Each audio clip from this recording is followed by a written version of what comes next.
Hello students, last lecture में हमने acid और एसिडिक स्ट्रेंथ की बात करी थी। आज के लेक्चर में हम बात करने वाले बेस और बेसिक स्ट्रेंथ के बारे में। तो सबसे पहले बात करते हैं बेस को कैसे हम डिफाइन करते हैं। दो substance which increase the concentration of OH minus ion in aqueous solution. हमें पता है एसिड जनरली क्या करता है, H+ आयन की कंसंट्रेशन बढ़ाता है और बेस जो होता है वो जनरली OH माइनस की कंसंट्रेशन बढ़ाता है। ठीक है, तो अगर एग्जांपल के तौर पे मैंने यहाँ पर एक फॉर्मेट आयन लिया है, फॉर्मिक एसिड से H हटा देंगे तो फॉर्मेट आयन बनेगा। जब पानी के अंदर डालेंगे तो पानी से ये H+ ले लेगा और रिजल्टेंट हमें OH माइनस देगा। ठीक है, तो मैं ऐसे बोल सकता हूँ ये बेस है तो इसका ये कॉन्जुगेट क्या हो जाएगा, एसिड हो जाएगा। ठीक है, तो यहाँ पर मैंने इसको लिखा, ये हमारा बेस है और ये इसका कॉन्जुगेट एसिड है। क्योंकि ये बेस है तो इसके लिए क्या डिफाइन होगा, Kb डिफाइन होगा, डिसोसिएशन कांस्टेंट ऑफ बेस। ठीक है, जैसे एसिड के लिए हमने बताया था एसिडिक स्ट्रेंथ। ठीक है, ये कितना अच्छा बेस होगा तो वो Kb की वैल्यू से न्यूमेरिकली अगर हमें पता लग जाए तो हम कंपेयर कर सकते हैं अलग अलग बेस के लिए उनकी Kb की वैल्यू क्या है। अगर हमें नहीं पता है तो हम बोलेंगे कि जितने ज़्यादा OH माइनस ये प्रोड्यूस करेगा उतना ही अच्छा क्या होगा, बेस होगा। तो अगर कभी किन्हीं एसिड्स के लिए Kb या pKb या इनकी वैल्यू कंपेयर करने को आ जाए, जैसे हमने एसिडिक में देखा था, सेम उसी तरीके से लिखा मैंने, basic strength is proportional to Kb। जितना ज़्यादा बेसिक होगा उतनी ही Kb की वैल्यू होगी और जितनी ज़्यादा Kb की वैल्यू होगी उतना ही स्ट्रॉन्ग क्या होगा, बेस होगा। Kb और pKb कैसे होते, इन्वर्सली होते, क्योंकि pKb equals to minus log of Kb। तो अगर स्ट्रॉन्ग एसिड होगा तो उसकी pKb की वैल्यू कम होगी, Kb की वैल्यू ज़्यादा होगी, क्योंकि इसका ये कॉन्जुगेट एसिड। ठीक है, अगर ये बेस है तो इसका कॉन्जुगेट एसिड है, तो यहाँ पे K किसकी बात हो रही है, ये K इसके कॉन्जुगेट एसिड की बात हो रही है। ठीक है, K किसका, ये कॉन्जुगेट एसिड है। तो कॉन्जुगेट एसिड कैसा होना चाहिए, ये स्ट्रॉन्ग होगा तो अपना आप ये क्या हो जाना चाहिए, वीक हो जाना चाहिए। तो K की वैल्यू क्या होनी चाहिए, कम होनी चाहिए, ताकि Kb की वैल्यू क्या हो जाए, बढ़ जाए, ऐसा भी हम बोल सकते हैं। ठीक है, तो वीक होनी चाहिए, कम होनी चाहिए K की वैल्यू, तभी वो बेसिक स्ट्रेंथ उसकी बढ़ेगी, कॉन्जुगेट बेस की बढ़ेगी जब कॉन्जुगेट एसिड की कम होगी। तो यहाँ पे जो Pk है ये भी कौन सी किसकी बात हो रही है, इसके कॉन्जुगेट बेस की। तो कॉन्जुगेट क्योंकि K की वैल्यू कम होगी तो Pk की वैल्यू क्या हो जाएगी, बढ़ जाएगी। अगर सॉल्यूशन बेसिक है, हमें स्ट्रॉन्ग बेस चाहिए तो OH माइनस की कंसंट्रेशन बढ़नी चाहिए, तो OH माइनस के प्रोपोर्शनल हो जाएगा बेसिक स्ट्रेंथ, और OH माइनस के इन्वर्सली प्रोपोर्शनल होता है POH, क्योंकि POH क्या होता है, minus log of OH minus. अगर OH माइनस की कंसंट्रेशन ज़्यादा होगी तो ऑब्वियस सी बात है H+ की कंसंट्रेशन क्या होनी चाहिए, कम। H+ की कम होनी चाहिए तो pH की वैल्यू क्या हो जाएगी, ज़्यादा हो जाएगी। ठीक है, तो इस तरीके से जैसे हमने लास्ट लेक्चर में एसिडिक के लिए कंपेयर करा था, सेम वैसे ही यहाँ पर बेसिक के लिए हमने कंपेयर कर लिया है। तो अगर अलग अलग एसिड्स दे दे और इनमें से किसी भी Kb, pKb, K of conjugate base या pK, A of conjugate base या H+, POH, PH, POH, H+, OH minus, किसी को भी कंपेयर करने के लिए अगर पूछ ले अलग अलग एसिड के लिए, तो हम इन वैल्यूज को कंपेयर कर सकते हैं। सबको किससे रिलेट करेंगे, बेसिक स्ट्रेंथ से। अब बेसिक स्ट्रेंथ कैसे हम कंपेयर करेंगे तो वो हम देख लेते हैं। ठीक है, तो पहले एक बार वीडियो को आप पॉज करें और कॉपी कर लेता। अब देखिए इसमें यहां मैंने लिखा कंपैरिजन ऑफ बेसिक स्ट्रेंथ। ठीक है, कंपैरिजन ऑफ बेसिक स्ट्रेंथ लिखा है और सिर्फ एक लाइन लिखी है मैंने यहाँ पे कि जो अगर बेसिक स्ट्रेंथ अगर मुझे किसी बेस की बतानी है तो मैंने लिखा inversely proportional to acidic strength of conjugate acid. अभी जैसे मैंने बोला था यहाँ पर क्या कि अगर ये बेस स्ट्रॉन्ग होगा तो इसका कॉन्जुगेट एसिड क्या होना चाहिए, वीक होना चाहिए। तो उसी से मैंने रिलेट करके लिखा है यहाँ पे कि स्ट्रॉन्ग बेस होगा तो एसिडिक स्ट्रेंथ, या मैं बोल सकता हूँ उस कॉन्जुगेट एसिड की एसिडिक स्ट्रेंथ कैसे होनी चाहिए, कम होनी चाहिए। तो हम क्या करें, एक तो तरीका बेसिक स्ट्रेंथ से आप डायरेक्ट भी दे सकते हो, दूसरा तरीका किसी को कंफ्यूजन होता है तो ऐसे भी कर सकता है, अगर किसी एनायन की बेसिक स्ट्रेंथ निकालनी है तो उसका कॉन्जुगेट हम क्या बना ले, एसिड बना ले। अब उन कॉन्जुगेट जो एसिड बनाए उनकी स्ट्रेंथ को कंपेयर कर ले, जितना वीक एसिड होगा उतना ही अच्छा वो उसका कॉन्जुगेट आयन जो बनेगा, एनायन बनेगा, वो क्या होगा, स्ट्रॉन्ग बेस होगा, जो लास्ट टाइम हम जैसे करते थे यानी। ठीक है, तो एक तो तरीका है कि इनकी कॉन्जुगेट एसिड की स्ट्रेंथ चेक कर ले हम एसिडिक। अगर एसिडिक स्ट्रेंथ हम कंपेयर कर पा रहे हैं, अगर बेसिक आपको नहीं भी समझ में आया तो एसिडिक स्ट्रेंथ आप कंपेयर कर ले, और जो एसिडिक स्ट्रेंथ का ऑर्डर होगा, ठीक है, जो जितना वीक एसिड होगा उतना ही स्ट्रॉन्ग वो क्या हो जाएगा, उसका बेस हो जाएगा। अगर ऐसे नहीं तो दूसरा तरीका हम ऐसे बोल सकते हैं basic strength is proportional to lone pair donating tendency. ठीक है। लोन पेयर डोनेटिंग टेंडेंसी, क्योंकि हमें पता है लुईस बेस क्या होता है, जो लोन पेयर को डोनेट करता है, और एनायन है तो ऑब्वियसली बात उसके पास लोन पेयर होगा, तो लोन पेयर को डोनेट करेगा, तभी तो पानी से, यहाँ से जैसे जो रिएक्शन भी लिखी हमने, तो यहाँ से गया पानी से H+ ले रहा है, ये पानी से H+ ले रहा है, मतलब ये क्या कर रहा है, अपना लोन पेयर को डोनेट कर रहा है, किसको, H+ को। तो जितना ईजिली अपना लोन पेयर को डोनेट करेगा, जैसे हम लुईस बेस की बात करते हैं, उतना ही स्ट्रॉन्ग क्या हो जाएगा, हमारे लिए बेस हो जाएगा। तो वही यहाँ पर लिखा हुआ है कि basic strength is also proportional to lone pair donating tendency, जो ईजिली अपना लोन पेयर डोनेट करेगा उतना ही स्ट्रॉन्ग क्या हो जाएगा, बेस हो जाएगा। तो यहाँ पे बेसिक स्ट्रेंथ में दो तरीके से कंपेयर करूंगा, और जो आपकी इच्छा हो उस मेथड से आप या उस तरीके से आप इनको कंपेयर कर सकते हैं, लेकिन ठीक है कंफ्यूजन ना हो, इसलिए मैक्सिमम मैं कोशिश करूंगा कि लोन पेयर डोनेटिंग टेंडेंसी से हम क्या बताएं उसको एक्सप्लेन करें, एसिडिक स्ट्रेंथ से भी हम कर सकते हैं। ठीक है, तो इसको कॉपी करें, फिर हम देखते हैं आगे कुछ एग्जांपल्स और क्वेश्चंस।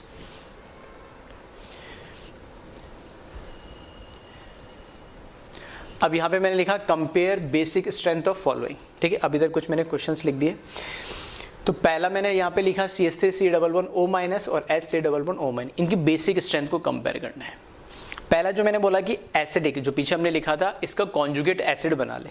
तो अगर इनके में जो कॉन्जुगेट एसिड बनाता हूँ, ठीक है, इनके में कॉन्जुगेट एसिड बनाता हूँ, तो कॉन्जुगेट एसिड जब बनाऊंगा तो देखना यहाँ पे क्या लगा दूँ, उसमें H लगा दूँ, बस H ऐड कर दे तो कॉन्जुगेट एसिड बन जाएगा। तो ये मैंने बनाया कॉन्जुगेट एसिड C=OH, और इसका कॉन्जुगेट एसिड बनाना है तो HCOH,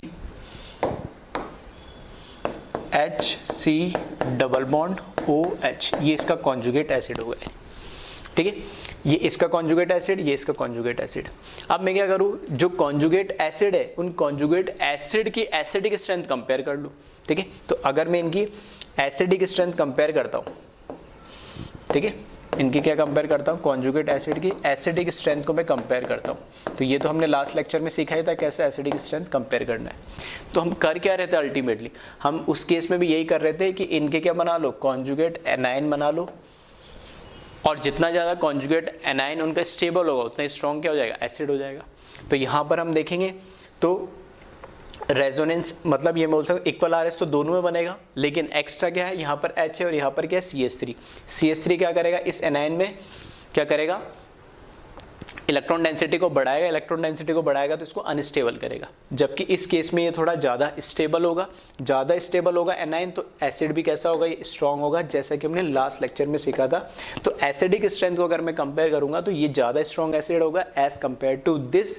कैसे हमने कंपेयर करा, हमने कंपेयर करा लास्ट लेक्चर में, जैसे हमने सीखा था कि ये फॉर्मिक एसिड है, तो उसमें क्या बना लो, उसका कॉन्जुगेट क्या बना लो, उसका एसिड का कॉन्जुगेट बेस बना लो। कॉन्जुगेट बेस बनाने के लिए इस पे नेगेटिव चार्ज आएगा, इस पे नेगेटिव इधर चार्ज लगा दो H हटा के।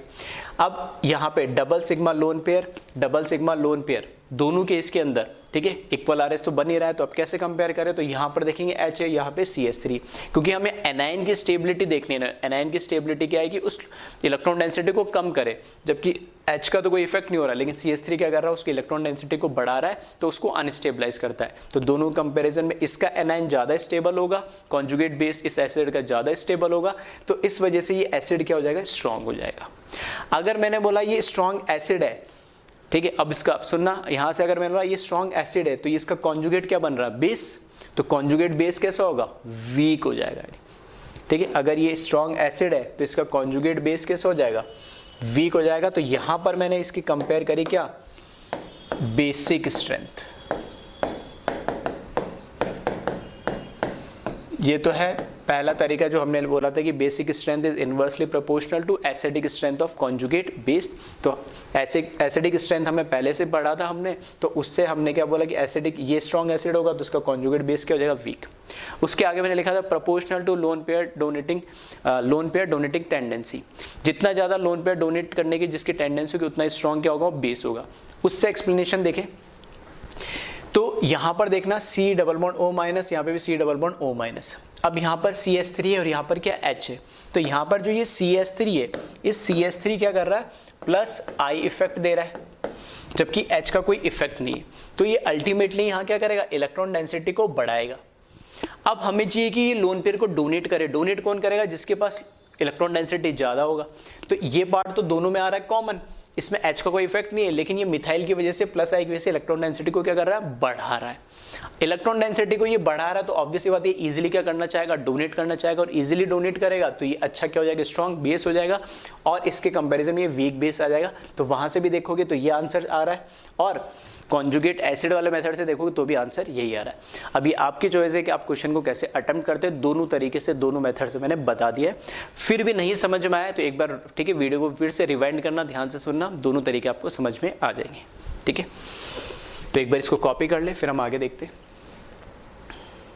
ठीक है, फिर से मैंने यहाँ पे रीजन एक्सप्लेन सभी के करे, ठीक है, पूरा समझा दिया दोनों तरीके से। अगर आपको लगता है कि सिर्फ जिस तरीके से मैंने यहाँ पे नोटेशन में लिख दिया आपको नहीं समझ में आ रहा है, तो आप क्या करें, जैसा मैंने आपको समझाया अपनी लैंग्वेज में उसको लिख ले, ठीक है, नोट्स बना के या साइड में नोट लिख के, ताकि आपको बाद में याद रखने में दिक्कत ना हो। चलो अब बढ़ते हैं नेक्स्ट क्वेश्चन पे। इनको कंपेयर करना है मुझे। देखो डायरेक्ट अगर मैं बोलूँ मेरे को कंपेयर करना है तो मैं बोलूँगा लोन पेयर डोनेटिंग टेंडेंसी ज़्यादा इजी है, वरना दो बार हमारे को काम करना पड़ रहा है। तो यहाँ पर देखना O माइनस CH2C और CH, यहाँ पर देखो O माइनस CH2 CH और C, मतलब यहाँ पर देखोगे तो पीछे जो कार्बन लगे हुए मेरे को देखना है कि ये इजीली डोनेट करेगा, ये ऑक्सीजन, तो ऑक्सीजन तो हो गए सेम, उसके पीछे भी कार्बन लगा है, उसके पीछे भी कार्बन लगा है, उसके पीछे भी एक और कार्बन लगा है, लेकिन ये जो कार्बन अब की बार लगा है ये कार्बन कैसा है, ये कार्बन है sp2 हाइब्रिडाइज, जबकि ये कार्बन कैसा है, sp हाइब्रिडाइज है। डिफरेंस इस कार्बन से आ रहा है, तो मैं बोलूंगा कि ये जो sp हाइब्रिडाइज कार्बन है ये क्या करेगा, इलेक्ट्रॉन डेंसिटी को ज़्यादा विड्रॉ करेगा, और ये sp लेस इलेक्ट्रोनेगेटिव इसके कंपैरिजन में तो ये कम विड्रॉ करेगा। ठीक है, तो इफेक्ट तो दोनों कैसे लगा रहे, इफेक्ट तो दोनों लगाएंगे, कौन से वाले, ये भी माइनस आई लगा रहा है और ये भी कौन सा लगा रहा है, माइनस आई लगा रहा है। माइनस आई की वजह से इसमें से इलेक्ट्रॉन डेंसिटी को ये ज़्यादा विड्रॉ करेगा, ये कम करेगा। तो हमें चाहिए कि इलेक्ट्रॉन डोनेट इजीली करे। इलेक्ट्रॉन डोनेट कौन करेगा, जो इलेक्ट्रॉन डेंसिटी को बढ़ाएगा। तो इलेक्ट्रॉन डेंसिटी को यहाँ पे दोनों कम कर रहे हैं, तो जो कम कर रहा है वो देखो कौन उस इलेक्ट्रॉन डेंसिटी को कम करने में उसकी जो मैं बोल सकता हूँ कंट्रीब्यूशन है इलेक्ट्रॉन डेंसिटी को कम करने में, वो किसकी लेस है। तो यहाँ पर देखेंगे sp2 की लेस है, sp की इलेक्ट्रोनेगेटिविटी ज़्यादा, तो ज़्यादा कम करेगा। तो इससे मैं कंपेयर करूँगा तो बेसिक स्ट्रेंथ किसकी आ जाएगी, इसकी ज़्यादा आ जाएगी। ठीक है, वापस अगर एसिडिक कॉन्जुगेट एसिड वाले मेथड से करोगे तो अल्टीमेटली करते वही है, हम क्या करते हैं उस एनाइन की स्टेबिलिटी को चेक करते हैं। नहीं तो एनाइन की स्टेबिलिटी को भी आप चेक कर ले, तो यहाँ पर ठीक है एनाइन की स्टेबिलिटी को अगर आप चेक करते हो तो यहाँ पर क्या करें, H लगा ले, यहाँ पर क्या लगा ले, H लगा ले, फिर वापस आप क्या बनाएंगे, उसमें से H लूज करके उसका एनाइन बनाएंगे, और एनाइन आप देखेंगे ज़्यादा स्टेबल कौन सा है। नहीं आ रही बात समझ में, तो उस तरीके से भी आप इसमें देख सकते हैं, उस तरीके से भी आप इसको कंसिडर कर सकते हैं। नहीं फिर देखिए यहाँ पे नेक्स्ट, इसको कॉपी करें।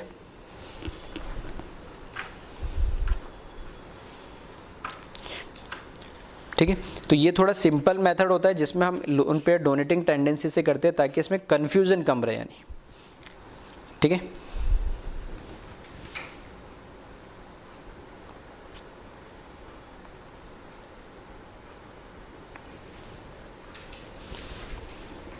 लेकिन फिर भी अगर किसी को कन्फ्यूज़न हो रहा है तो चलो एक और मैं एग्जांपल बता देता हूँ। यही अगर मैं इसका कॉन्जुगेट बनाता हूँ, ठीक है, कॉन्जुगेट बनाएंगे तो ये CH CH2OH ये एसिड हो गया इसका, यहाँ पर ये CH2 डबल बॉन्ड CH, ये हो गया CH2 और ये हो गया OH। अब हमें देखना है कि इनमें से एसिडिक स्ट्रेंथ कंपेयर करनी। ठीक है, यहाँ पर मैं इनकी क्या कंपेयर कर रहा हूँ, एसिडिक स्ट्रेंथ कंपेयर कर रहा हूँ। इन दोनों के मैंने क्या बनाया, यहाँ पे कॉन्जुगेट बना दिए, कॉन्जुगेट एसिड बना दिए। तो उसके लिए मैंने क्या करा, फिर से यहाँ पे एनाइन लगाया, इसके लिए फिर से यहाँ पे क्या लगाया, एनाइन लगाया। अब मैंने देखना है कि कौन सा एनाइन ज़्यादा स्टेबल है। तो एनाइन की बात करेंगे तो एनाइन की स्टेबिलिटी के चेक करने के लिए मुझे क्या देखना पड़ेगा कि वो एनाइन, ठीक है, उसमें एनाइन इलेक्ट्रॉन डेंसिटी ज़्यादा है, तो उसमें क्या करना है, ऐसे ग्रुप लगाना चाहिए इलेक्ट्रॉन डेंसिटी को कम करे। तो इलेक्ट्रॉन डेंसिटी को ये sp कार्बन है तो ये ज़्यादा कम करेगा, ये sp2 कार्बन है तो ये कम करेगा। तो ये ज़्यादा स्टेबल एनाइन होगा, ज़्यादा स्टेबल एनाइन होगा तो ये स्ट्रॉन्ग एसिड होगा। तो एसिड को अगर मैं कंपेयर करूँ तो ये स्ट्रॉन्ग एसिड होगा। अगर ये स्ट्रॉन्ग एसिड है तो इसका कॉन्जुगेट कैसा होगा, वीक होगा, तो वो वीक आ रहा है यहाँ से भी, ठीक है। तो दोनों तरीके से आप कर सकते हैं, कोई इसमें प्रॉब्लम नहीं आएगी, ठीक है। तो इसको कॉपी कर ले। अब देखें नेक्स्ट, ठीक है। अब मैं डायरेक्ट बता रहा हूँ इसमें, थर्ड में देखिए आप, थर्ड में आप जब देखेंगे तो यहाँ पे मैं बोल रहा हूँ कि दोनों में से मेरे को कंपेयर करना है कौन स्ट्रॉन्ग बेस है। तो स्ट्रॉन्ग बेस के लिए मैं बोल रहा हूँ कि लोन पेयर डोनेटिंग टेंडेंसी आप देख लो, सिंपल सा, क्योंकि वो लुईस बेस के जैसे कि आप कंसिडर कर ले, लोन पेयर को कौन अच्छे से डोनेट करेगा। तो लोन पेयर में यहाँ पर आप देखोगे तो इस केस में ये तो दे दिया मेरे को क्या, sp कार्बन, और ये कैसा कार्बन दे दिया मेरे को, sp3 कार्बन, ठीक है। sp कार्बन हो गया और यहाँ पर क्या हो गया, sp3 कार्बन हो गया। तो sp कार्बन पे लोन पेयर ज़्यादा स्टेबल होगा, ये लोन पेयर को डोनेट नहीं करना चाहेगा, जबकि sp3 कार्बन की इलेक्ट्रोनेगेटिविटी कम होती है तो लोन पेयर को इजीली डोनेट करना चाहेगा। तो ये अच्छा स्ट्रॉन्ग क्या हो जाएगा, बेस हो जाएगा। sp3 कार्बन इलेक्ट्रोनेगेटिविटी कम तो इजीली डोनेट करेगा, ये sp कार्बन इलेक्ट्रोनेगेटिविटी ज़्यादा तो ये लोन पेयर को डोनेट कम करेगा, तो ये ज़्यादा स्ट्रॉन्ग बेस हो जाएगा। फोर्थ में देखें, फोर्थ में हमें कैसे कंपेयर करें, तो फोर्थ में यहाँ पे से ये लोन पेयर डोनेट करेगा, इसमें यहाँ पे लोन पेयर डोनेट करेगा। अगर मैं इसको ध्यान से देखूँ, साइक्लिक है, डबल सिंगल लोन, ठीक है, थ्रू आउट सारे एटम में कॉन्जुगेटेड सिस्टम है, प्लेनर है, तो ये 4 पाई इलेक्ट्रॉन के साथ, ठीक है, 4 पाई इलेक्ट्रॉन के साथ ये जो कंपाउंड बन रहा है, ये कंपाउंड बन रहा है एंटी एरोमेटिक।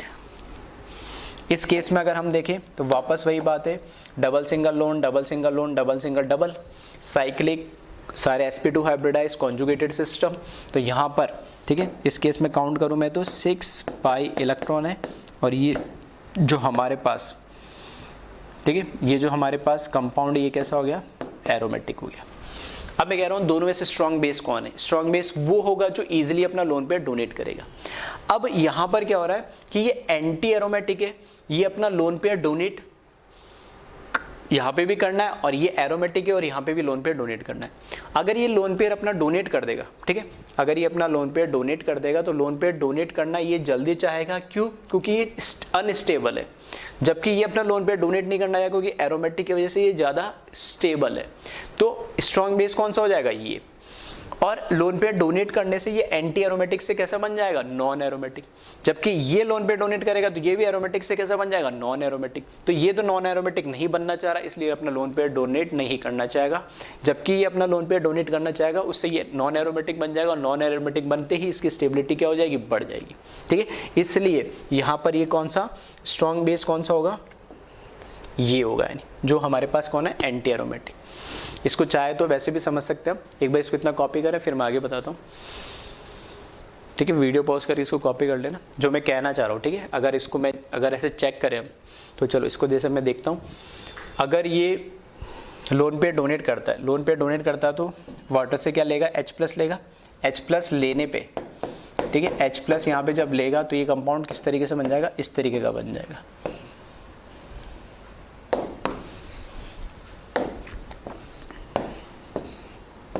ये डबल बॉन्ड, इस लोन पेयर की जगह H+ को लेगा तो यहाँ पे क्या आ जाएगा, हाइड्रोजन। तो अब ये sp3 हो गया। यहाँ से ये लोन पेयर को लेता है तो ये कंपाउंड भी कैसा बन जाएगा, यहाँ से लोन पेयर हट जाएगा ये। अब इसमें जो हम देख रहे हैं कि ये भी कैसा बन गया है, नॉन एरोमेटिक, और ये भी कैसा बन गया, नॉन एरोमेटिक, क्योंकि ये sp3 हो गया, ये भी sp3 हो गया। तो ये एंटी एरोमेटिक से नॉन एरोमेटिक होना चाहेगा, बिल्कुल होना चाहेगा, क्यों, क्योंकि ये अनस्टेबल है तो ये नॉन एरोमेटिक ज़्यादा स्टेबल होता है, जबकि ये एरोमेटिक है तो एरोमेटिक से नॉन एरोमेटिक थोड़ी होना चाहेगा, ये तो ऑलरेडी हाईली स्टेबल स्टेट पे, तो कम स्टेबल स्टेट पे क्यों जाएगा, इसलिए ये अपना लोन पेयर इजिली डोनेट करेगा, जबकि ये नहीं करना चाहेगा, इसलिए स्ट्रॉन्ग क्या हो जाएगा, बेस हो जाएगा, ठीक है। तो ऐसे आप इसको समझ सकते हैं। तो कॉपी करें इसको वीडियो पॉज करके, फिर देखें नेक्स्ट, चलो आगे बढ़ते हैं हम, ठीक है। तो ये कुछ एग्जांपल्स थे, तो इसको कॉपी कर ले, फिर आगे देखते हैं। ठीक है, अब मैंने यहाँ पे लिखा basic strength of nitrogen containing compound, ठीक है। जब भी बेसिक स्ट्रेंथ आती है तो यहाँ पर ज़्यादातर कंपाउंड ऐसे मिलेंगे हमें जिन पे कार्बन पे नेगेटिव या और दूसरे एटम पे कम, नाइट्रोजन कंटेनिंग कंपाउंड की ज़्यादा बात होती है जब भी बेसिक स्ट्रेंथ की बात करें। क्यों, क्योंकि नाइट्रोजन पे बाय डिफॉल्ट एक लोन पेयर होता है जो इसको वो डोनेट कर सकता है, ठीक है, इसलिए यहाँ पे लिखा है specially basic strength of nitrogen containing compound.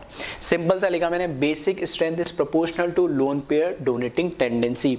अगर नाइट्रोजन कंटेनिंग कंपाउंड है तो बस आप ये देखें कि उसके अंदर लोन पेयर को डोनेट करने की टेंडेंसी किसमें ज़्यादा है, जिस कंपाउंड में ज़्यादा होगी, जिस नाइट्रोजन पे ज़्यादा होगी, तो वो ज़्यादा क्या होगा, मोस्ट स्टेबल या मोस्ट स्ट्रॉन्ग क्या होगा, वो बेस होगा। नहीं तो कैसे पता लगेगा, तो उस नाइट्रोजन से अटैच, क्योंकि नाइट्रोजन अमोनिया के फॉर्म में बोलो NH3, तो 3 हाइड्रोजन होते हैं, उन 3 हाइड्रोजन को हटा के अलग अलग ग्रुप या एटम लग सकते हैं। तो ऐसे एटम या ग्रुप जो उसके साथ लगे होंगे जो उसके ऊपर इलेक्ट्रॉन डेंसिटी बढ़ा रहे, जो प्लस इफेक्ट बढ़ा रहे, ठीक है, तो वो क्या करेंगे, उसकी इलेक्ट्रॉन डेंसिटी को बढ़ाएंगे, और इलेक्ट्रॉन डेंसिटी को बढ़ाएंगे तो इजीली डोनेट कर देगा।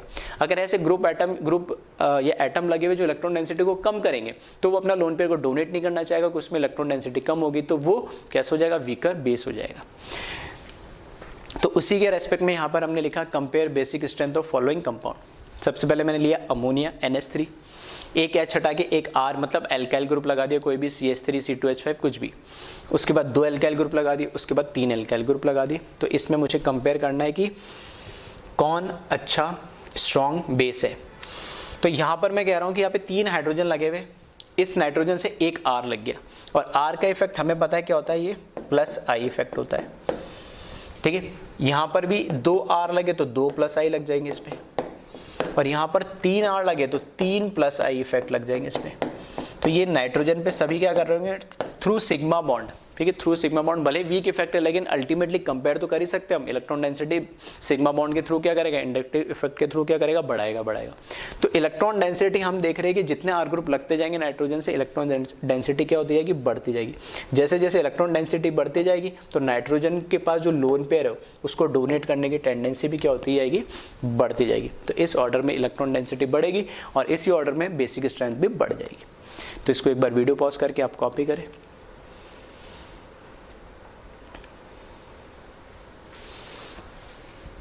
फिर देखें नेक्स्ट क्वेश्चन, इसमें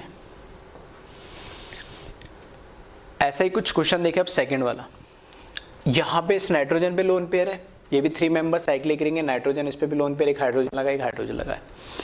लेकिन यहां पर आप देखोगे तो double sigma lone pair, double sigma lone pair, conjugation है थ्रू आउट, जो तीनों एटम है, 2 कार्बन 1 नाइट्रोजन, ठीक है, प्लेनर हो जाएगा, ठीक है, साइक्लिक हो गया, कॉन्जुगेटेड सिस्टम हो गया। लेकिन जब मैं इलेक्ट्रॉन काउंट कर रहा हूँ, यहाँ पे इलेक्ट्रॉन काउंट कर रहा हूँ, तो 2 + 2 कितना आ रहा है, 4 पाई इलेक्ट्रॉन।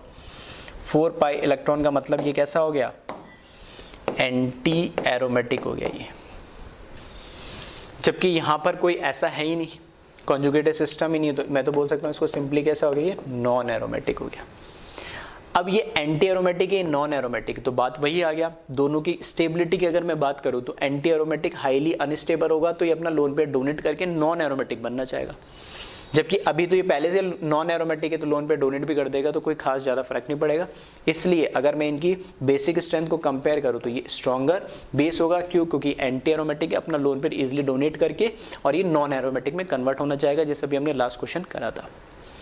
ठीक है, तो इसको कॉपी करें।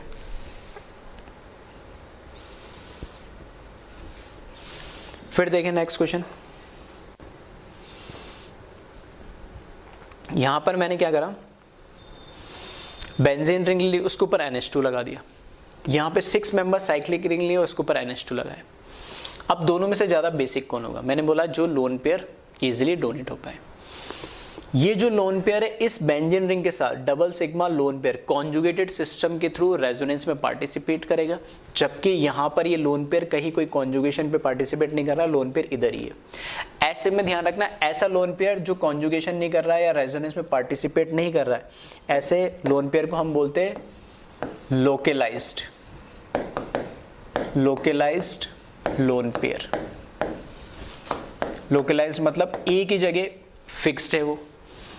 और ऐसा लोन पेयर जो कॉन्जुगेशन में पार्टिसिपेट कर रहा है, ठीक है, जो कॉन्जुगेशन में पार्टिसिपेट करेगा, ठीक है, कॉन्जुगेटेड सिस्टम कितना भी एक सिंगल स्टेप में भी हो सकता है, मतलब एक ही बार करे या एक से ज़्यादा बार करे, उससे कोई फर्क नहीं पड़ता है।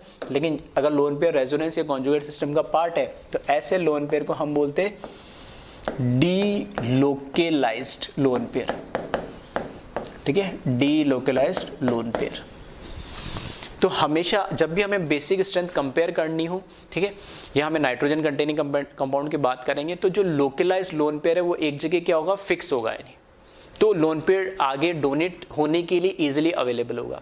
जो डी लोकलाइज लोन पेयर होगा वो क्या करेगा, कॉन्जुगेटेड सिस्टम का पार्ट होगा, तो वो लोन पेयर इधर उधर घूम रहा होगा। तो जो इधर उधर घूम रहा है, एक जगह सिचुएटेड नहीं है, लोकलाइज एक जगह लोकेटेड नहीं है, तो वहां पे उसको लोन पेयर को डोनेट होने की या डोनेट करने की जो टेंडेंसी वो क्या जाती कम हो जाती है। इसलिए जब भी इस तरह का कंपैरिजन आया तो देख लेना कहीं रेजोनेंस या कॉन्जुगेशन तो नहीं है। तो localise lone pair easily available होगा, तो ऑब्वियस सी बात है उसकी बेसिक स्ट्रेंथ ज़्यादा होगी। डी लोकलाइज लोन पेयर इधर उधर घूमता रहेगा तो इजीली अवेलेबल नहीं होगा, तो उसकी डोनेटिंग टेंडेंसी क्या हो जाएगी, कम हो जाएगी, तो बेसिक स्ट्रेंथ भी क्या हो जाएगी, कम हो जाएगी। ठीक है, तो रीज़न मैंने बता दिया, जितना मैं लिख सकता था उतना डी लोकलाइज मैंने लिखा। फिर भी अपनी लैंग्वेज में जो मैंने समझा है उसको लिखना चाहे तो आप लिख सकते हैं। यहाँ पर इसकी बेसिक स्ट्रेंथ ज़्यादा है क्योंकि ये जो लोन पेयर है ये कैसा है, लोकलाइज्ड है। कॉपी करें इसको।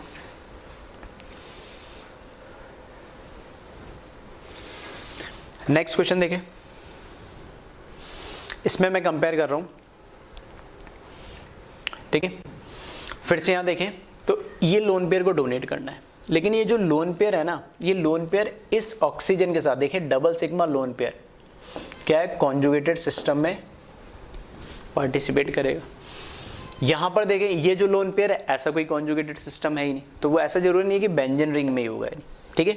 तो ऐसा मैं यहां पर बोल रहा हूं कि ये लोन पेयर फिर से कैसा है, डी लोकलाइज्ड, और ये वाला जो लोन पेयर ये कैसा है, लोकलाइज्ड है, और लोकलाइज्ड है तो इजीली अवेलेबल होगा, तो इजीली डोनेट भी हो जाएगा, तो इलेक्ट्रॉन डेंसिटी यहाँ पर ज़्यादा होगी, ये इजीली डोनेट करेगा, तो बेसिक स्ट्रेंथ इसकी ज़्यादा होगी। ठीक है, सेम उसी तरीके का। नेक्स्ट क्वेश्चन देखें, फिर से वही बात है। यहाँ पर अगर मैं इसकी बात करूँ तो ये किसके अंदर है, चलो इसको मैं इस तरीके से लिख देता हूँ, बेंजीन रिंग के अंदर होगा ये, ठीक है। सर्किल मैंने बना दिया, लेकिन बेंजीन रिंग के ऊपर जस्ट बाहर एटम के ऊपर लोन पेयर या कुछ भी है कार्बोकैटायन, तो वो क्या करेगा, इजीली क्या करेगा, रेजोनेंस करेगा। तो यहाँ फिर से देख सकते हैं कि नाइट्रोजन जो यहाँ पर है ये लोन पेयर, इस नाइट्रोजन इसके साथ क्या है, कॉन्जुगेटेड सिस्टम में, लेकिन यहाँ CH2 फिर लोन पेयर है, तो ये इसके अंदर तो कॉन्जुगेशन है, लेकिन क्या ये लोन पेयर इस कॉन्जुगेटेड सिस्टम का पार्ट है। तो यहाँ देखें डबल सिंगल सिंगल या लोन पेयर सिंगल सिंगल, तो ये जो लोन पेयर है नाइट्रोजन पे ये इस कॉन्जुगेटेड सिस्टम का पार्ट नहीं है। तो फिर से यहाँ पर मैं बोलूँगा ये जो लोन पेयर है ये कैसा है, लोकलाइज्ड है, ठीक है। तो अलग अलग एग्जाम्पल मैं बता रहा हूँ, ठीक है। तो जरूर नहीं हमेशा ऐसा मान लो कि एक ही तरह के कंपाउंड में आपको लोकलाइज या डी लोकलाइज मिलेगा, वो कहीं भी हो सकता है, बस ये देख लें वहाँ रेजोनेंस में पार्टिसिपेट कर रहा है या नहीं कर रहा है। तो ऑब्वियस सी बात है इसकी बेसिक स्ट्रेंथ ज़्यादा होगी क्योंकि ये लोकलाइज है, तो ईजिली डोनेट हो जाएगा, ठीक है। तो इसको एक बार आप कॉपी कर ले वीडियो पॉज करके।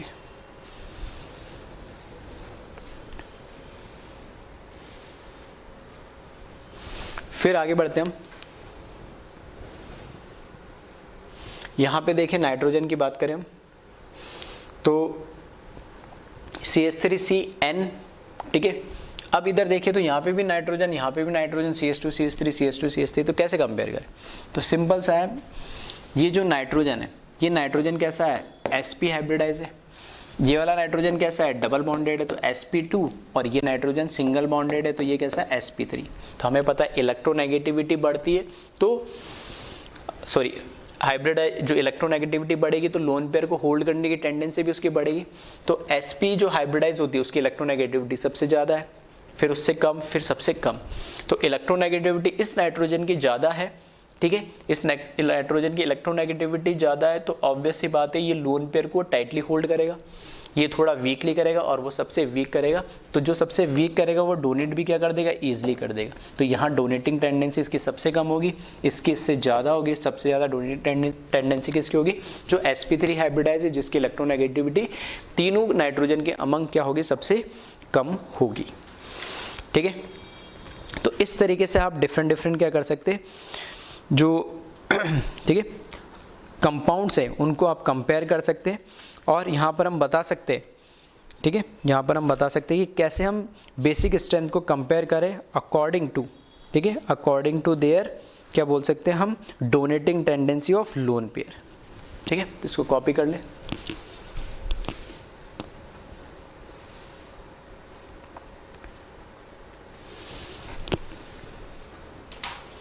चलो अब आगे बढ़ते हैं हम। अब यहाँ पर नाइट्रोजन कंटेनिंग कंपाउंड की तो बात होगी, लेकिन यहाँ पे एक प्रॉब्लम आती है कि नाइट्रोजन कंटेनिंग कंपाउंड अगर हमें कभी कुछ गिवन नहीं दे रखा है, तब तक हम क्या मान के चलते कि वो किस फेज के अंदर है, गैसियस फेज के अंदर है यानी, या नॉन पोलर सॉल्वेंट के अंदर है यानी। लेकिन अगर वहाँ मेंशन कर दे स्पेशली कि एक्वस फेज में आप बताओ, या फिर आप किसके अंदर बताइए, वाटर के अंदर बताइए इनकी एसिडिक स्ट्रेंथ, तब आपको थोड़ा सा ध्यान रखना पड़ेगा। ठीक है, तो यहाँ पर क्या है, मैंने इसलिए यहाँ पे बोला लिखा है बेसिक स्ट्रेंथ, और केस 1 लिखा है। केस 1 का मतलब है इन गैसियस और नॉन पोलर सॉल्वेंट। यहाँ पर मैंने क्या लेके चला हूँ, बेसिक स्ट्रेंथ को कंपेयर करना चाह रहा हूँ। गैसियस फेस में जैसे अमोनिया RNH2, ठीक है, अमाइंस कहलाते हैं, AMINE, ठीक है, अमाइंस कहलाते हैं। तो इसमें मुझे ये देखना है कि इनकी बेसिक स्ट्रेंथ के ऑर्डर पे क्या फर्क पड़ता है। तो मैंने बोला इन गैसियस और नॉन पोलर सॉल्वेंट में अगर मैं लिखा BS का मतलब है बेसिक स्ट्रेंथ, तो मैंने अभी बात करी थी कि ये एक R, ठीक है, ये अमाइन कहलाता है। तो एक R लगा यानी एक कार्बन से जुड़ा होगा तो ये कहलाता है 1 डिग्री अमाइन। 2 R मतलब 2 कार्बन से जुड़ा होगा नाइट्रोजन, तो ये कहलाएगा 2 डिग्री अमाइन। ठीक है, और डिग्री कैसे निकालते हैं हम ऑलरेडी पहले डिस्कस कर चुके हैं। और ये 3 R मतलब 3 कार्बन से जुड़ा होगा तो ये कहलाएगा 3 डिग्री अमाइन। ठीक है, अब मुझे इसमें क्या है, अभी हमने बात करी कि यहाँ पे एक R है तो 1 प्लस I लगेगा। अभी ऐसा क्वेश्चन कराई था हमने, 2 R लगे तो 2 प्लस I होंगे, 3 R है तो 3 प्लस I की वजह से नाइट्रोजन पे क्या करेंगे, इलेक्ट्रॉन डेंसिटी को बढ़ाएंगे। इलेक्ट्रॉन डेंसिटी को बढ़ाएंगे तो वहाँ पे इलेक्ट्रॉन डोनेट होने की टेंडेंसी वो क्या हो जाएगी, बढ़ जाएगी। तो बेसिक स्ट्रेंथ का ऑर्डर ऐसा ही आएगा। अभी ऐसा क्वेश्चन हमने कराई था। कब, ये R कुछ भी हो सकता है, CH3 भी हो सकता है, C2H5 भी हो सकता है, C3H8 कुछ भी हो सकता है, कोई भी एल्काइल ग्रुप ये R हो सकता है। और R ग्रुप क्या करता है, प्लस I इफेक्ट देता है, तो इलेक्ट्रॉन डेंसिटी को बढ़ाएगा, तो वहाँ पे बेसिक स्ट्रेंथ इस ऑर्डर में बढ़ जाएगी। ठीक है, तो इसको कॉपी करें।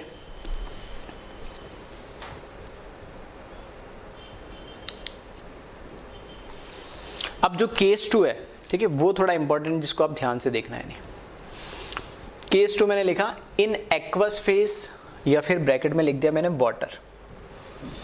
तो यहां पर क्या है, 1 degree amine, 2 degree amine and 3 degree amine. ठीक है, तीनों हमें दे रखे। पानी के अंदर जब इनके रिएक्शन कराएंगे तो कैसे वीक बेस तो होते ही है, तो कैसे रिवर्सिबल टाइप रिएक्शन होगी, और RNH3 लोन पेयर को डोनेट करके OH माइनस के साथ वो क्या करेंगे, यहाँ पर सॉल्यूशन को बेसिक करेंगे। अब यहाँ क्या हो रहा है, 1 डिग्री अमाइन, ठीक है, 1 डिग्री अमाइन के साथ हमने रिएक्शन कराया तो ये प्रोडक्ट मिला 2 डिग्री के। अब यहाँ पे 2 इफेक्ट हो रहे हैं। 2 इफेक्ट क्या है, जब हम 1 डिग्री से 3 डिग्री की तरफ इधर बढ़ रहे हैं, इस डायरेक्शन में जब बढ़ रहे हैं, तो मैं देख रहा हूँ यहाँ पे 1 प्लस I है, यहाँ पर 2 प्लस I है, और यहाँ पर कितने हैं, 3 प्लस I है। तो यहाँ पर क्या आ रहा है, जब इससे मतलब टॉप टू बॉटम तो नहीं, मतलब ये बोल रहा हूँ 1 डिग्री से 3 डिग्री की तरफ बढ़ रहे तो प्लस I इफेक्ट क्या हो रहा है, इंक्रीज हो रहा है। ठीक है, प्लस I इफेक्ट क्या हो रहा है, इंक्रीज हो रहा है, 1 डिग्री से 3 डिग्री अमाइन की तरफ जा रहे हैं। तो डोनेटिंग टेंडेंसी क्या हो जाएगी, इसमें बढ़ जाएगी। डोनेटिंग टेंडेंसी बढ़ेगी तो ये क्या करेगा, बेसिक स्ट्रेंथ हमें 1 डिग्री से 2 डिग्री, 2 डिग्री से 3 डिग्री हमें मिलेगा, जैसा कि अभी हमने नॉन पोलर या गैसेस फेस में देखा था। लेकिन जो हमें जो प्रोडक्ट मिल रहा है इसका, अब बेस है तो लोन पेयर डोनेट करेगा, लोन पेयर डोनेट करेगा तो ये कंपाउंड भी बनाएगा। ठीक है, कुछ कैटायन टाइप बनाएगा कि अपना लोन पेयर डोनेट करने के बाद इसमें पॉजिटिव चार्ज आएगा कोऑर्डिनेट बॉन्ड बनाने से। अब बात ये हो रही है कि यहाँ पर क्या इफेक्ट हो रहा है, तो इस केस में क्या हो रहा है कि पानी के अंदर जब ये जाएगा NH3, तो NH3 के पास क्या है, 3 हाइड्रोजन है, और 3 हाइड्रोजन है तो हमें पता है कि हमने क्या पढ़ा है, हाइड्रोजन बॉन्डिंग, नाइट्रोजन, ऑक्सीजन या फ्लोरीन से डायरेक्टली कोई हाइड्रोजन बॉन्डेड है। ठीक है, तो डायरेक्टली कोई हाइड्रोजन बॉन्डेड है तो उसके ऊपर उतना ही क्या आ जाता है, पॉजिटिव चार्ज, और इन एटम्स पे क्या आता है, उतना ही नेगेटिव चार्ज आता है। तो अगर नाइट्रोजन, ऑक्सीजन, फ्लोरीन से कोई हाइड्रोजन है और ये ऐसा कोई दूसरा एटम जिसके पास लोन पेयर डोनेट करने के लिए है, तो वो उनके बीच में क्या बनाता है, हाइड्रोजन बॉन्डिंग। तो यहाँ पर देखिए 3 हाइड्रोजन है जो नाइट्रोजन से अटैच्ड है, और नाइट्रोजन पे पॉजिटिव चार्ज आ गया तो उसकी इलेक्ट्रोनेगेटिविटी और बढ़ गई। तो यहाँ पर हाइड्रोजन के ऊपर क्या आ जाएगा, पॉजिटिव चार्ज आएगा, तो 3 हाइड्रोजन अवेलेबल है। अब ये किसके साथ हाइड्रोजन बॉन्डिंग करेंगे, तो हमने किसके अंदर लिया, पानी के अंदर एक्वस में लिया, तो H2 मतलब एक मैं समझाता हूँ आपको, जैसे मैंने ये लिया RN पॉजिटिव चार्ज, एक H, 2H और ये तीसरा H। पानी जो होगा, ठीक है, पानी के पास क्या है, 2 लोन पेयर है, तो ये लोन पेयर के साथ, ठीक है, ये लोन पेयर के साथ इस हाइड्रोजन के साथ क्या करेगा, ये हाइड्रोजन बॉन्डिंग करेगा।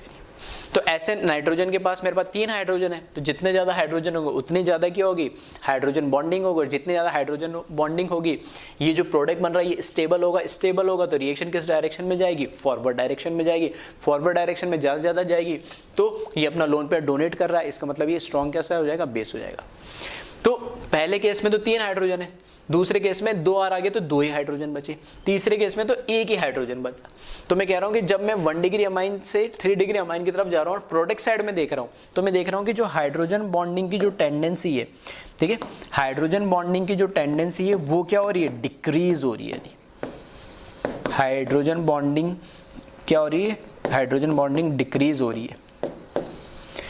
तो यहां से तो ये रिएक्टेंट साइड में तो फैक्टर बढ़ा रहा है कि प्लस है, इफेक्ट बढ़ रहा है, तो डोनेटिंग टेंडेंसी बढ़ रही है। लेकिन इनसे जो प्रोडक्ट बन रहा है उसमें इस साइड ये इफेक्ट हाइड्रोजन बॉन्डिंग डिक्रीज कर रहा है, तो प्रोडक्ट को कम स्टेबल कर रहा है। तो एक तरीके से मैं कह सकता हूं दोनों जो इफेक्ट है ये एक दूसरे को क्या कर रहे हैं, अपोज कर रहे हैं। अपोज कैसे कर रहे हैं, मतलब कहने का मतलब है कि इसका तो आई इफेक्ट सबसे कम है, लेकिन इसका प्रोडक्ट वाला जो है हाइड्रोजन बॉन्डिंग वाला सबसे ज्यादा है। इसका हाइड्रोजन बॉन्डिंग वाला सबसे कम है, लेकिन इसका आई इफेक्ट सबसे ज्यादा है। तो अब कैसे डिसाइड करेंगे कि कौन स्ट्रॉन्ग बेस है एक्वस फेज के अंदर, ठीक है। तो उसके लिए एक्सपेरिमेंटली ये चेक किया गया है, ठीक है। उसको आपको एक्चुअली याद रखना है। बस मैं याद क्यों रखना है, तो वो रीजन इसलिए बता रहा था क्योंकि इसमें 2 फैक्टर अपोजिट डायरेक्शन में चल रहे हैं, तो हमें डायरेक्टली देख के पता नहीं चलता है कि किससे हम डिसाइड करें। तो स्पेशली एक्वस या वाटर फेज के अंदर आपको ये डायरेक्टली याद रखना होगा। क्या याद रखना होगा, पहले इसको कॉपी करें फिर हम उसकी बात करते हैं आगे।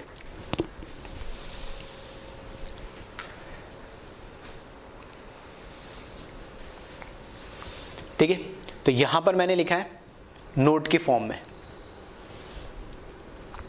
पहले लिखा मैंने यहां पे कि if R equals to CH3, मतलब जो अभी हमने लगाया था ना 3R, 1R, 2R, 3R, तो 1 डिग्री अमाइन, 2 डिग्री, 3 डिग्री, उस R की जगह स्पेसिफिक सिर्फ क्या लगा दूं मैं, CH3 लगा दूं। CH3 मतलब मिथाइल ग्रुप लगा दूं, सिर्फ और सिर्फ मिथाइल होना चाहिए।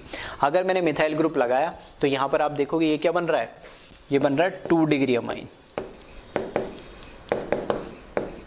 ये क्या बन रहा है, 1 डिग्री अमाइन। ये क्या बन रहा है, 3 डिग्री अमाइन, ठीक है। और ये तो अमोनिया है ही, ठीक है।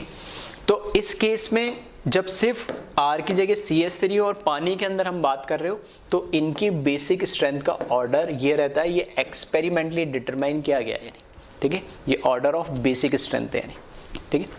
तो यहां पे मैं लिख देता हूं बेसिक स्ट्रेंथ का ऑर्डर है ये, और किसके अंदर है ये, पानी के अंदर। तो मैं ऐसे बोल सकता हूं इसको डायरेक्ट शॉर्ट ट्रिक के फॉर्म में, ठीक है। इसको शॉर्ट ट्रिक के फॉर्म में, ठीक है। यहां पर मैंने लिखा 2 डिग्री, 1 डिग्री, 3 डिग्री और लास्ट में NH3।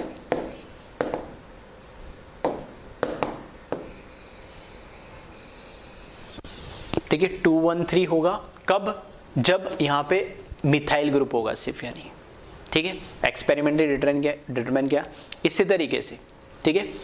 अगर इस R की जगह मिथाइल ना हो, उसके अलावा कुछ भी हो, कोई भी अल्काइल, इथाइल हो, प्रोपाइल हो, आइसोब्यूटाइल हो, ठीक है, 3 कार्बन, 5 कार्बन, 10 कार्बन, 50, जितनी तुम्हारी इच्छा वो लगा ले, बस 1 कार्बन वाला मिथाइल नहीं होना चाहिए। तब ये जो ऑर्डर है ना ये चेंज हो जाता है, इसलिए थोड़ा सा इसको याद रखना पड़ता है। तो R अगर मिथाइल है तो 213 होगा, 2 डिग्री, 1 डिग्री और 3 डिग्री।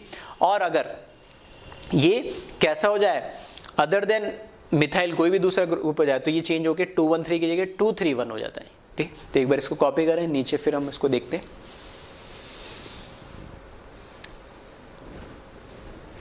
ठीक है, तो यहां पे मैंने ये लिखा है if R is not equal to CH3, मतलब CH3 नहीं होना चाहिए, that is any alkyl group other than CH3, any alkyl group other than CH3, CH3 के अलावा और कोई भी हो, तब ये जो ऑर्डर है वो चेंज हो जाता है। और एग्जाम्पल के लिए मैंने यहाँ पे C2H5 ले लिया, इथाइल ले लिया, ठीक है। तब ये जो ऑर्डर है वो ऑर्डर यही रहता है बेसिक स्ट्रेंथ का, ठीक है। अमोनिया तो दोनों केस में लास्ट में आना ही है, ठीक है। और ये यहाँ पर मैं बोल सकता हूँ, इधर मेरे पास 2 डिग्री अमाइन है, इधर 3 डिग्री अमाइन है, और इधर क्या है 1 डिग्री अमाइन है। तो शॉर्ट ट्रिक जैसे उसमें लिखी, इसमें भी हम लिख सकते 213 होता है जब मिथाइल होता है, और जब इथाइल क्या कोई भी, ठीक है, कोई भी हो जाए अदर देन मिथाइल, तो ये ऑर्डर बन जाता है 2, 3 और 1, और अमोनिया तो दोनों केस में लास्ट में रहता ही, ठीक है। तो इसको आप कॉपी कर ले रहे हैं,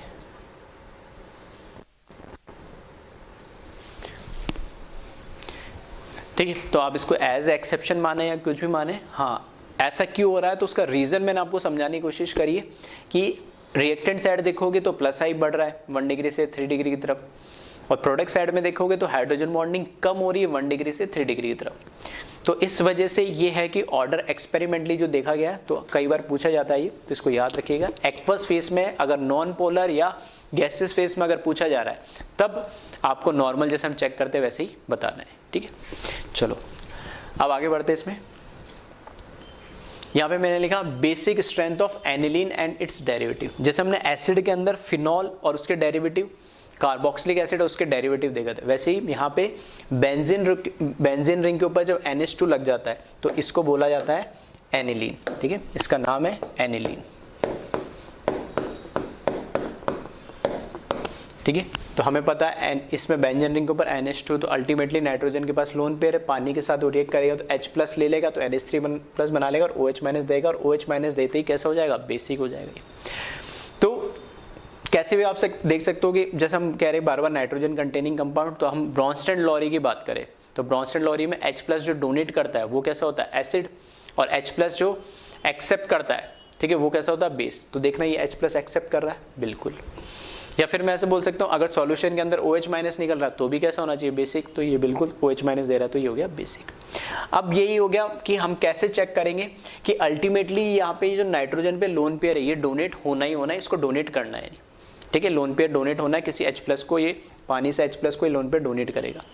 अब लोन पेयर डोनेट कैसे कंपेयर करें, इसके डेरिवेटिव का मतलब है ये तो हुआ एनिलीन। अब इधर कोई भी ऑर्थो मेटा पैरा पोजीशन में, जैसे हमने लास्ट लेक्चर में देखा था बिल्कुल सेम है, ऑर्थो और पैरा पे ही M इफेक्ट या R इफेक्ट काम करेगा, मेटा पे नहीं करेगा।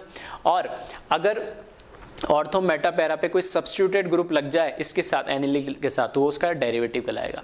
तो एनिलीन में तो नॉर्मल है, अब इसके डेरिवेटिव आने से क्या क्या इसकी बेसिक स्ट्रेंथ में इंपैक्ट पड़ता है। जैसे हमने एसिडिक में देखा था फिनॉल और उसके डेरिवेटिव, कार्बोक्सिलिक और उसके डेरिवेटिव के लिए, वैसे इसमें हम बात करेंगे।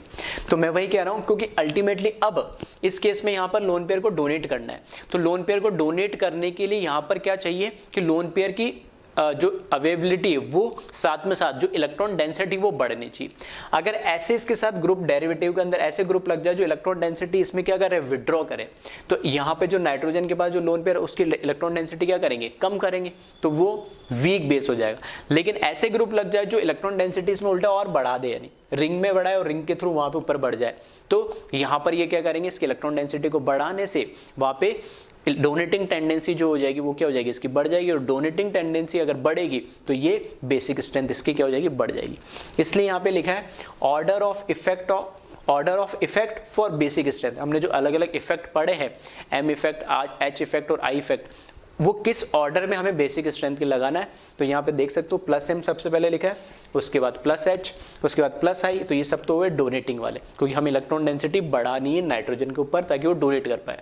तो सबसे स्ट्रॉन्ग M होता है, फिर H, फिर I। अगर नेगेटिव जो इलेक्ट्रॉन विड्रॉइंग ग्रुप लगे तो ऐसा ग्रुप लगाना चाहिए सबसे कम विड्रॉ करे, तो सबसे पहले -I लगाए, उसके बाद -H और सबसे पीछे लगा -M, ताकि वो सबसे ज्यादा इलेक्ट्रॉन उसमें से क्या करेगा, विड्रॉ करेगा, ठीक है। तो इसको एक बार आप कॉपी कर ले, फिर इसके कुछ क्वेश्चन है वो हम देखते हैं।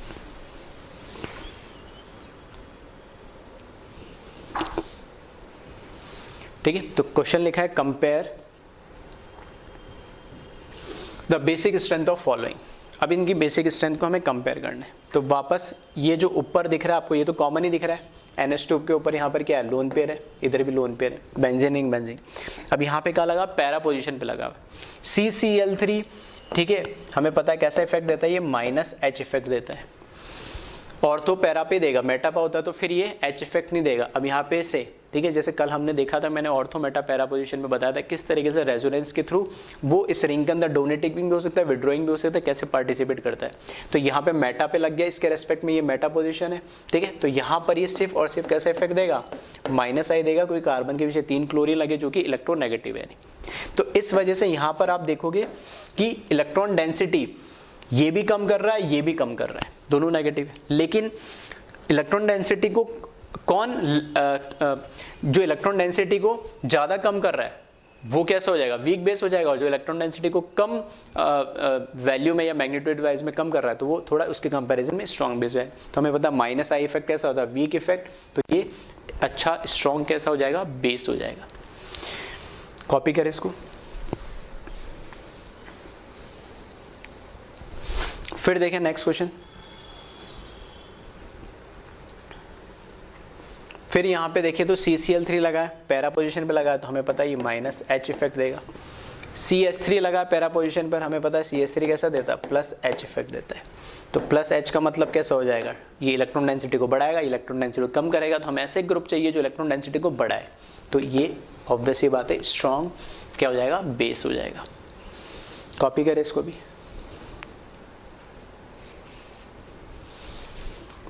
फिर देखें नेक्स्ट क्वेश्चन। यहाँ पे फिर से CH3 लगा है, तो इसका भी कैसा इफेक्ट होगा, +H। CD3 इसका आइसोटोप, ये भी +H। CT3 ये भी +H।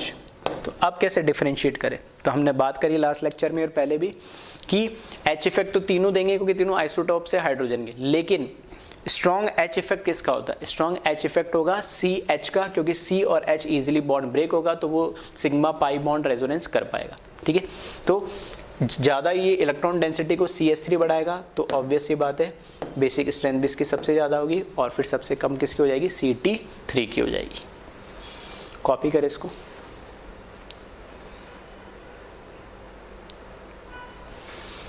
फिर देखें नेक्स्ट क्वेश्चन।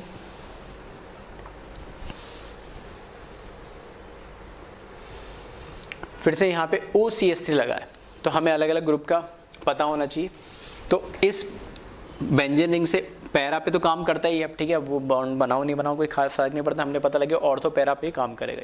तो पैरा CH3 मुझे नेचर पता होना चाहिए। तो इस कॉन्जुगेटेड सिस्टम से जो एटम लगा उसके पास क्या है, लोन पेयर है। अब लोन पेयर है उसके पास, तो वो क्या करेगा, इलेक्ट्रॉन को क्या करेगा, डोनेट करेगा।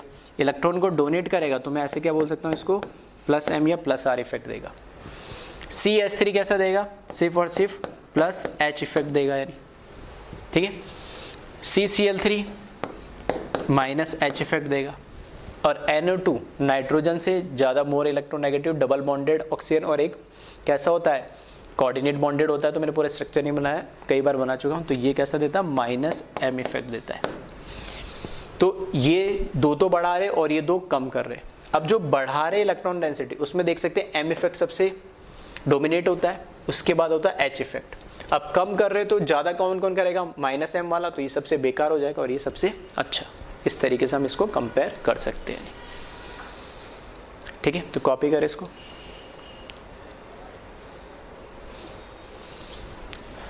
फिर देखें इसमें फिफ्थ वाले में हमें कंपेयर करना है यहाँ पे। तो फिफ्थ वाले में देखोगे तो ये लोन पेयर डोनेट करना है इधर, और यहाँ पर नाइट्रोजन पे ये लोन पेयर डोनेट करना है। इस लोन पेयर को मैं देखूं तो ये लोन पेयर क्या कर रहा है, ये लोन पेयर क्या करेगा, डबल 1 2 3 से देखें आप, 1 2 3 से डबल सिग्मा लोन पेयर, ठीक है। डबल सिग्मा जो लोन पेयर होगा, वो लोन पेयर किस में कन्वर्ट होगा, पाई में, और पाई किस में कन्वर्ट होगा, लोन पेयर में, सही है। तो मतलब ये लोन पेयर इस कॉन्जुगेटेड सिस्टम में पार्टिसिपेट कर रहा है, तो मैं इसको क्या बोल सकता हूँ, डी लोकेलाइज्ड लोन पेयर है ये, ठीक है। ये डी लोकेलाइज्ड लोन पेयर है।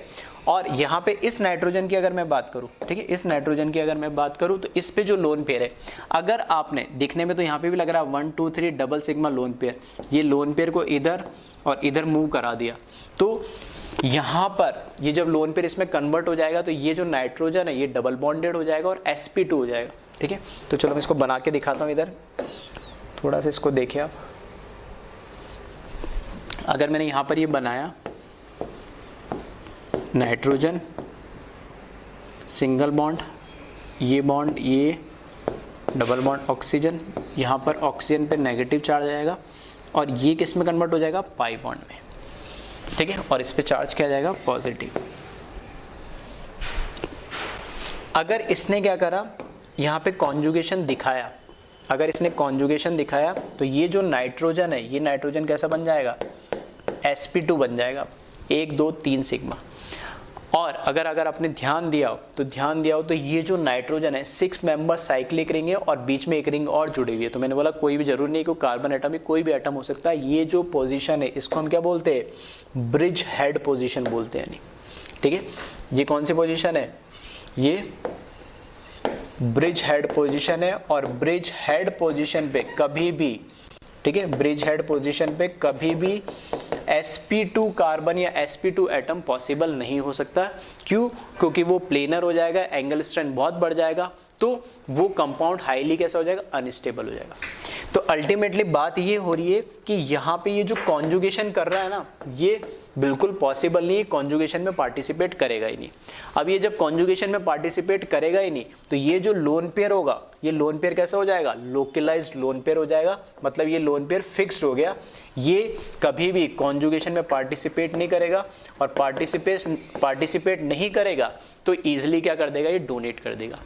अब बात आ रही कि सर यहाँ पे तो नहीं करवाया, यहाँ पे क्यों करवा दिया आपने, यहाँ पे जब करवाएगा तो किसी H के साथ ही तो जुड़ेगा, रहेगा तो उसका हाइब्रिडाइजेशन क्या, sp3, हाइब्रिडाइजेशन थोड़ी चेंज हो जाएगा।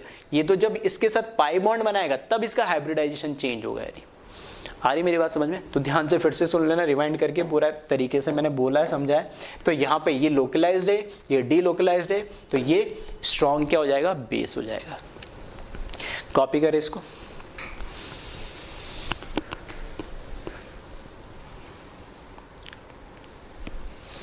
फिर देखें नेक्स्ट, फिर यहां पे देखो NH2 C double bond NH NH2 NH2 C double bond NH CH3, मतलब ये वाला पोर्शन तो तीनों में देखोगे सेम है, C double bond NH C double bond NH C double bond NH, इधर दोनों साइड CH3 लगा, इधर एक CH3, दूसरी साइड NH2, इधर दोनों साइड NH2। तो हमें बताना है कि स्ट्रॉन्ग बेस कौन सा इनमें से। तो एक एग्जांपल एक के साथ में H प्लस डोनेट करके देखता हूं। अगर ठीक है ये H प्लस लेता है, ये वाला, ठीक, कोई भी ले सकता है, लेकिन मैं इससे कंपेयर करने के लिए इससे बता रहा हूं आपको,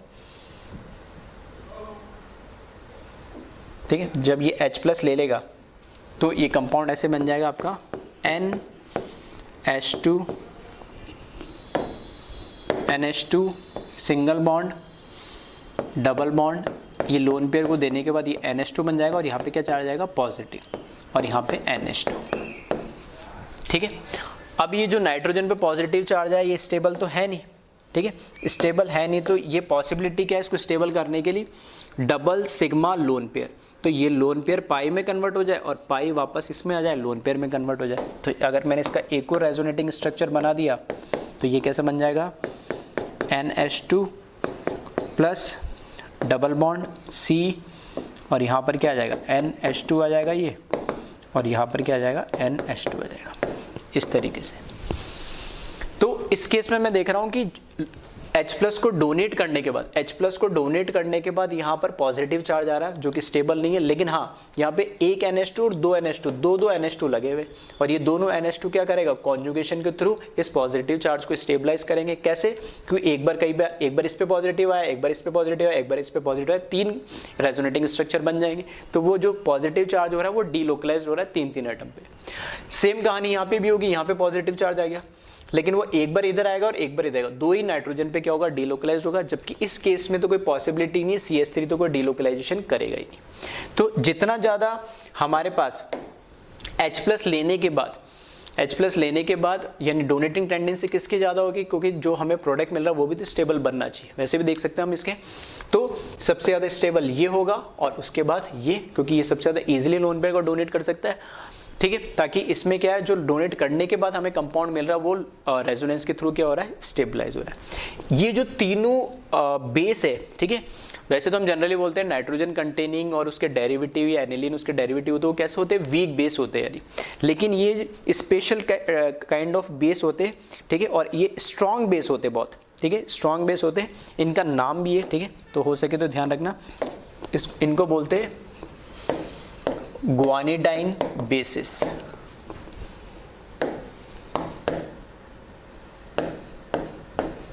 ठीक है, ग्वानिडाइन बेसिस होते हैं ये, और ये कैसे होते हैं, स्ट्रॉन्ग बेस होते हैं सारे। ऐसा नहीं फर्स्ट वाला ये तीनों स्ट्रॉन्ग बेस होते हैं, और इनमें भी कंपेयर करें तो ये सबसे स्ट्रॉन्ग होते हैं, ठीक है। इनका नाम ध्यान रखना, स्पेशल टाइप के बेसिस होते हैं, इनका नाम है ग्वानिडाइन बेसिस बोलते हैं इनको। कॉपी करें एक बार वीडियो पॉज करके।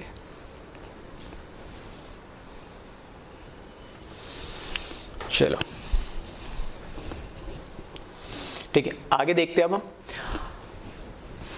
जैसे हमने लास्ट लेक्चर में एसिडिक जब हम पढ़ रहे थे तो उसमें मैंने एक ऑर्थो इफेक्ट बताया था, तब मैंने पढ़ाया था SIR, स्टेरिक इनहेबिटेशन इन रेजोनेंस, ठीक है। रेजोनेंस होने में वो क्या करते हैं, स्टेरिक क्राउडिंग की वजह से उसको इनहेबिटेट करते हैं, और मैंने बोला था दो तरह के ऑर्थो इफेक्ट होता है, एक होता है SIR और एक होता है SIP। तब मैंने बोला था SIP को हम पढ़ेंगे बेसिक स्ट्रेंथ तब पढ़ेंगे, तो ये वही लिखा मैंने ऑर्थो इफेक्ट में, दूसरा SIP, स्टेरिक इनहेबिटेशन ऑफ प्रोटोनेशन, वहां पे था SIR, स्टेरिक इनहेबिटेशन ऑफ रेजोनेंस, ठीक है।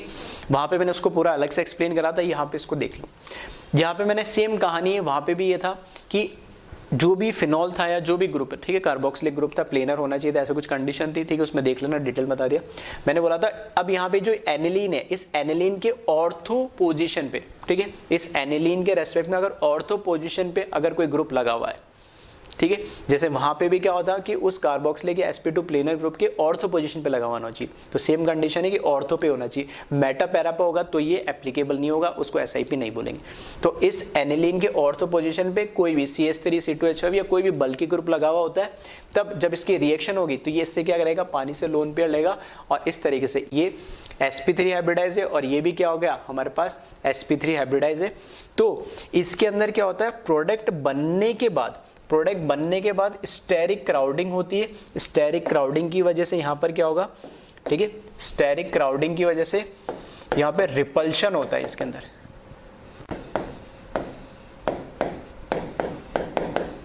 यहाँ पे तो इसने क्या करा, लोन पेयर को डोनेट कर दिया, लेकिन लोन पेयर को डोनेट करने के बाद जब प्रोडक्ट बना तो इसका प्रोडक्ट बना तो यहाँ पर इसमें क्या हुआ, इन दोनों ग्रुप के अंदर क्या होने लगा, रिपल्शन होने लगा। तो इसको कैसे करने लगा, अनस्टेबलाइज करने लगा, और जैसे ही अनस्टेबलाइज करने लगा तो ये जो रिएक्शन मूव कर रही है, ये रिएक्शन वापस क्या रिवर्स डायरेक्शन में आने लगती है, मतलब इस प्रोडक्ट से वापस वो रिएक्टेंट बनने की कोशिश करता है, क्योंकि रिवर्सिबल तो है ही। तो कहने का मतलब है कि यहाँ पे नाइट्रोजन क्या ले रहा है, H+ ले रहा है, H+ लेने को ही हम क्या बोलते हैं, प्रोटोनेशन।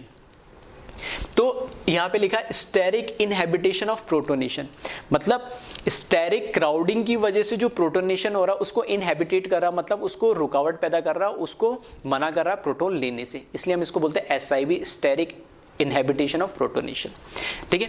तो यहाँ पे जब इससे लोन पेयर ये पानी से H+ लेगा तो ये खुद बल्कि ग्रुप बन जाएगा, ये भी बल्कि ग्रुप है, तो इनमें क्या होगा, आपस में रिपल्शन होगा, तो ये वापस ये रिएक्टेंट साइड में कन्वर्ट होना चाहेगा, और इसी इफेक्ट को हम क्या बोलते हैं, स्टेरिक रिपल्शन। तो इसको एक बार कॉपी करें, इसको थोड़ा मैंने नीचे लिखा भी है ताकि आपको याद रहे, ठीक है। तो यहाँ पे नीचे मैंने लिखा है ortho substituted aniline is less basic as compare to their meta और पैरा सब्स्टिट्यूटेड एनिलीन। यहाँ पे ऑर्थो सब्स्टिट्यूटेड है, अगर यहाँ पे मेटा या पैरा पे लगा हुआ होता तब यहाँ पर कोई इसमें SIP नहीं लगता, कोई इसमें इनहेबिटेशन नहीं होता प्रोटोनेशन का, मतलब प्रोटोन लेने के लिए वो ग्रुप मेटा या पैरा पे लगा होता तो मना नहीं करता, क्योंकि उसमें डिस्टेंस बढ़ जाता, कोई स्टेरिक क्राउडिंग नहीं होती। इसलिए ऑर्थो सब्स्टिट्यूटेड अगर हमारे पास कोई एनिलीन है तो वो लेस बेसिक होगी, क्योंकि वो अपना लोन पे डोनेट ही नहीं कर पा रहा। क्यों? क्योंकि जैसे डोनेट कर रहा है तो क्राउडिंग की वजह से रिएक्शन वापस पीछे आ जा रही है, ठीक। फिर लिखा है conjugate acid of aniline is less stable due to steric hindrance between protonated nitrogen and any ortho substituted bulky group. तो ऐसा जरूरी नहीं कि वहाँ पे CH3 लगा हुआ, कोई भी बल्की ग्रुप लगा हुआ हो सकता है। ठीक है, तो इसको एक बार आप कॉपी कर लें।